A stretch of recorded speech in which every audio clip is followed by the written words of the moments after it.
I've been having an existential crisis my whole life with my religion.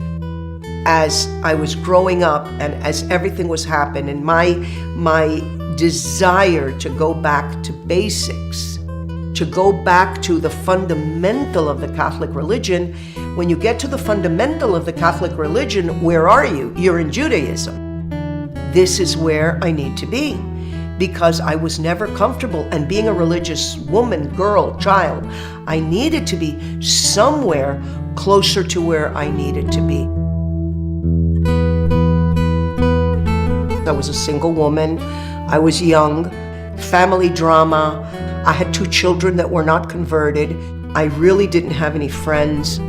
There's a saying in Yiddish, which is nicht dahin, nicht daert. It means not here and not there.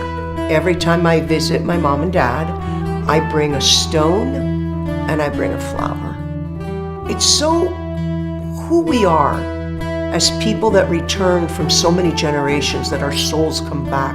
I really believe that at least my whole existence is between the stones and the flowers. Something was inside me, something was pushing me, something was just compelling me. I didn't feel I was whole until I converted and came back to the Jewish people. But now I knew that I wouldn't be whole until I was able to prove that my family was Jewish. And I also knew that this was extremely difficult. I started to look in Spain, and I saw all of the Inquisition records from my family. They had fled from Spain into Portugal, and in Portugal they had been caught again and again and again and again. And at first sight, I was able to identify 45 women and men and children and elderly on my maternal tree that had been burned.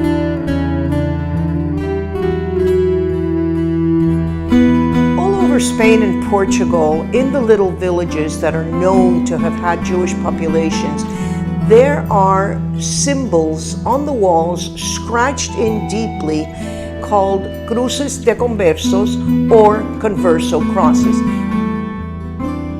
I found a mikveh, I found a synagogue. I found in one of the archives a document that documented how much tax had been paid on all the Jews that lived in Fermoselle. When I go to Fermoselle, I always have a feeling of a town that has stood still in time. And it is really a feeling of belonging and being home in a place that is strange to me, at least in this lifetime. Fermoselle has for so many centuries had people leaving, taking their things from place to place to look for a better world. I was looking at the crypto-Jewish phenomenon of the descendants, working with an organization called Kulanu, which means all of us. There's thousands and thousands and thousands of people waking up to the possibility of having Jewish roots.